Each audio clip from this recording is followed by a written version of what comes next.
ভারতের অধিনায়ক সূর্যকুমার যাদব সম্প্রতি বলেছিলেন, ভারত পাকিস্তান ম্যাচকে আর প্রতিদ্বন্দ্বিতা বলা যায় না, কারণ এটা এখন কেবল ভারতীয় খেলোয়াড়দের একটি নেট প্র্যাকটিস। পুরুষদের পর এবার নারীরাও সেই পথে। পাকিস্তানের জন্য ম্যাচ মানেই যেন আসিলাম, খেললাম আর হারিলাম। ভক্তরা ভেবেছিল নারী ক্রিকেটে অন্তত কিছুটা উত্তেজনা থাকবে, কিন্তু ইতিহাস বলছে ভারত পাকিস্তান নারী ওয়ানডে মানেই পাকিস্তানের জন্য ভারতীয়দের কাছে ক্রিকেট খেলার একটি ক্লাস। যাই হোক, পরে কি হয় দেখা যাবে। তার আগে বন্ধু একটি রিকোয়েস্ট, একটি লাইক করে দিন ভিডিওটিতে আর চ্যানেলটিকে সাবস্ক্রাইব করে দিন। আচ্ছা যাই হোক, পরিসংখ্যা কি বলছে দেখিনি।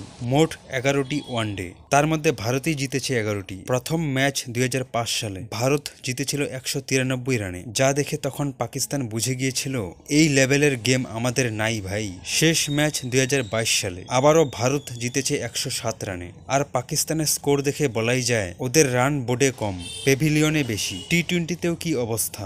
মোট 16টি ম্যাচ, ভারত 13 বার জিতেছে, পাকিস্তান 3 বার জিতেছে। তবে সেটা হয়তো ভারতের খারাপ দিনের প্রভাব। ক্রিকেট বিশেষজ্ঞরা বলছেন পাকিস্তানের নারী দল একদিন ভারতকে ঠিকই হারাবে, তবে হয়তো সেটা ক্রিকেট নিয়ে নয়, ক্যারাম বোর্ড দিয়ে। যাই হোক, শেষ কথা বলি, সমর্থকদের আশা একদিন আবারও সেই পুরনো রোমাঞ্চ ফিরে আসবে, কিন্তু এখন যা অবস্থা, ভারত পাকিস্তান ম্যাচ মানেই ভারতীয় ভক্তদের জন্য মজা, আর পাকিস্তানের জন্য মাফ করেন ভাই।